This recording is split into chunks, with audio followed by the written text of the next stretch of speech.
네, 안녕하십니까. 네, 인사드렸습니다.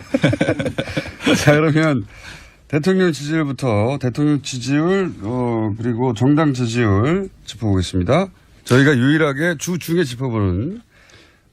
예, 지난주에 북한의 미사일 발사 여파 때문에 좀 빠졌죠. 이번 주에도 아주 소폭 하락세입니다.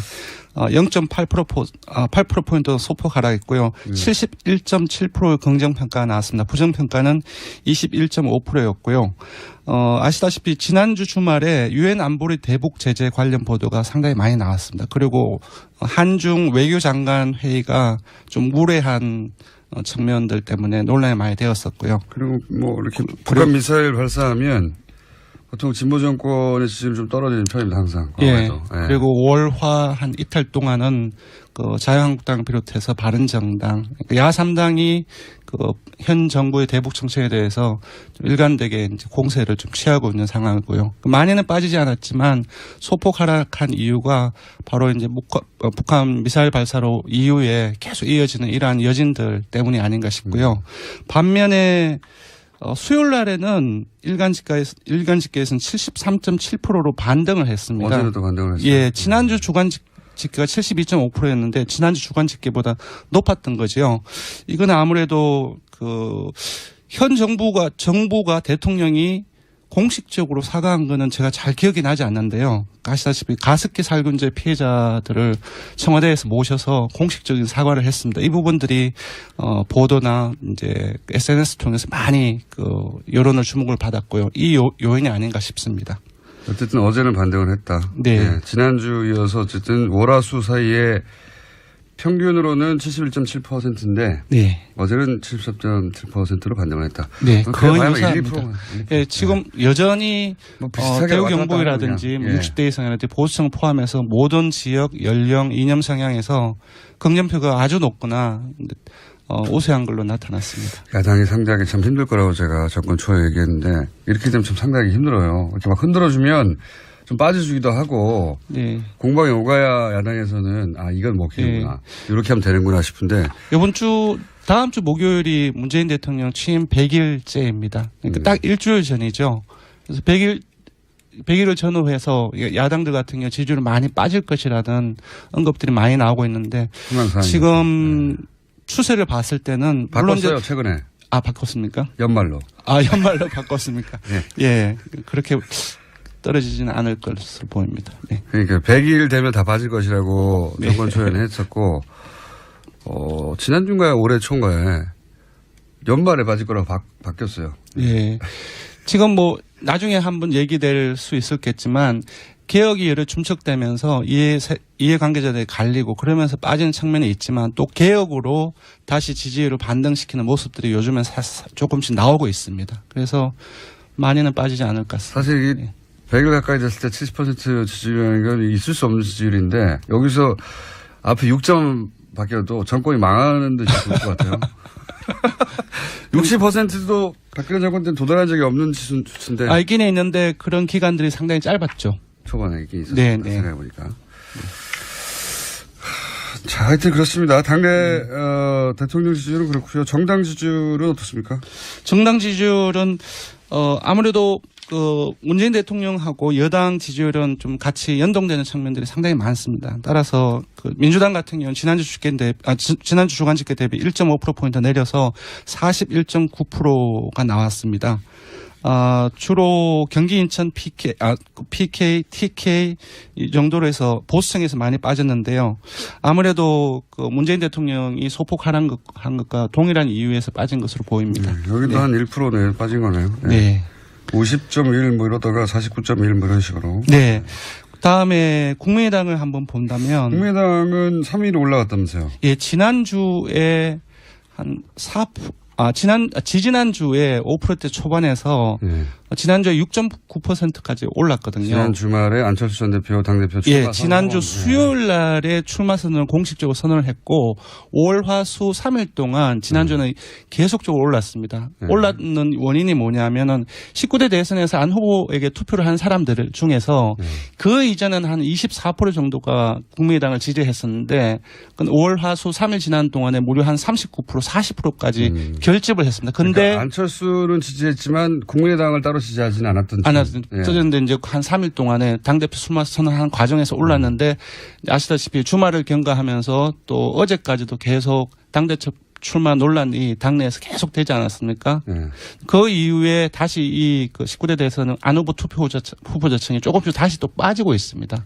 아하. 그래서 지금 이제 국민의당 같은 경우는 이번 주 주중에서 1.5%포인트 내린 5.4%로 다시 내렸는데 바로 금방 언급해드린 그 이유인 것 것으로 보이고요. 다시 오차범위 내이긴 하지만 최하위로 밀려났습니다. 그렇기 때문에 안철수 대표의 명분이 좀 떨어지는데 본인이 나와야 지지율이 올라갈 수 있고 네네. 결집시켜서 네. 이 국면을 벗어날 수 있다고 했는데 다시 최하위가 됐네요. 네. 5.4%. 물론 이건 주중. 예. 네, 주중입니다. 예, 주중 잠정 집계입니다. 네. 목금토 그러니까 목금토 하면 또 달라질지도 모르겠죠. 네네. 다시 최하위가 됐다 국민의당이. 네. 5.4%.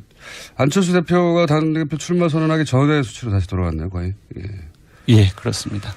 다른 정당은 어떻습니까? 예, 한국당 살펴보면 한국당은 올랐습니다. 1.1%포인트 오른 17.6%이고요. 2주째 상승세를 보이고 있습니다. 기억하실지 모르겠지만 전술핵 배치 추진을 당론으로 한이 많이 하고 있는 상황이고요. 문재인 정부의 대북 정책의 비판 공세를 높이고 있습니다. 아무래도 좀 반사이기 성격이 있는 것 같고요. 미사일 가장 오른쪽에 있는 분들이 어쨌든 한국당 쪽에 표를 주고 있다는 얘기죠. 지지를. 예, 정의당하고 바른정당도 공이 올랐습니다. 정의당은 1.1%포인트 오른 6.8%로 3위로 오차범위 내이긴 하지만 3위로 올랐었고요. 바른정당 역시 올랐습니다. 0.6%포인트 오른 6.4%로 다시 6%대를 회복했습니다. 그렇군요. 네. 오늘은 시간이 없어서 못 다룰 것 같은데 리얼미터하고 갤럽하고 가장 큰 차이가 나는 부분이 갤럽이 이제 주말에 발표되지 않습니까? 네, 그러다 보니까 그렇습니다. 항상 비교가 되는데 바른당, 다른 정당들은 뭐 큰 차이가 없다고 보여지는데 네, 한국당과 바른정당의 지지율 차이가 리얼미터하고 가장 큰 차이가 있어요. 갤럽에서는 두 당의 차이가 거의 없거나 붙었거든요. 네. 근데 리얼미터에서는 아직도 한 10% 가까이 차이가 나는 걸로 나오니까 이거 다음 시간에 한번 짚어주십시오. 예. 그러니까 한국갤럽과 같은 상황이면 보수층이 거의 와해된 상황이라고 보면 되는데요. 나중에 한번 봐야 될 것 같습니다. 네.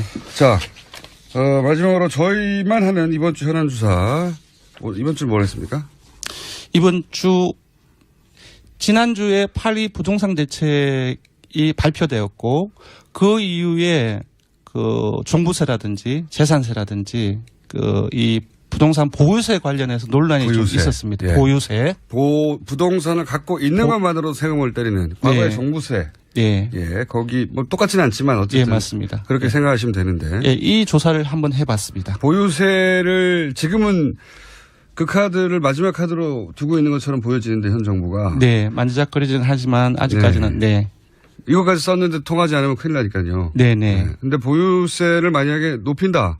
인상한다. 네네. 그럴 경우에 과연 찬성하겠는가? 네네. 이거 여론조사가 왜 없었는지 모르겠는데 저희가 했습니다.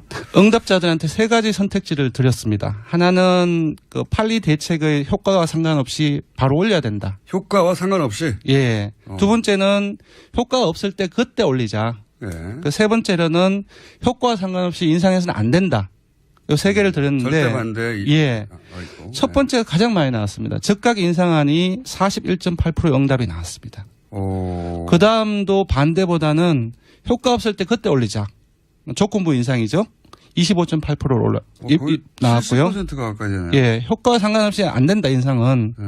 이 응답은 20.6%가 나왔습니다. 네. 68%가 70% 육박하는. 야. 예, 인상으로 보면은 조건부 이상이든지 아니면 적각 이상이든지 인상이니까 합치면 한 70% 육박을 하고 한 3배 이상이 반대보다는 많습니다. 그래서 지금 잠시 보면 지금 이 보유세 문제는 지금 판리 부동산 대책이 투기 근절이라든지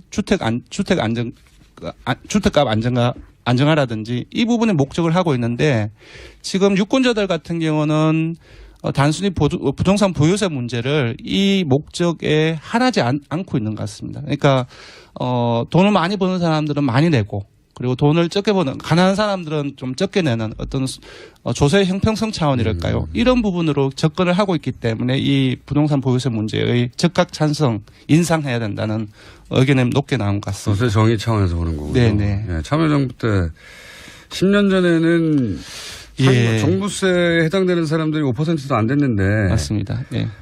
그때는 831 부동산 대책이라든지 또 그때도 마찬가지로 종부세 문제가 세금 폭탄 프레임들이 가동이 되어서 먹혔죠 그때. 예, 그때는 먹혔는데 지금은 이러한 저간의 상황을 보면은 좀 그때 세금 폭탄 프레임이 막히기 힘든 상황이 아닌가 그렇게 보입니다. 먹히기 힘든 상황이라고 해주십시오. 예, 먹히기 힘든 상황이 아닌가 싶습니다. 이것도 예상되네요. 네네. 대통령 지지층하고 비슷하게 겹치는 지난번 사드하고 지난주하고 비슷하게.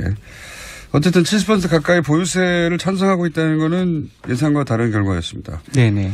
자, 여기까지 하겠습니다.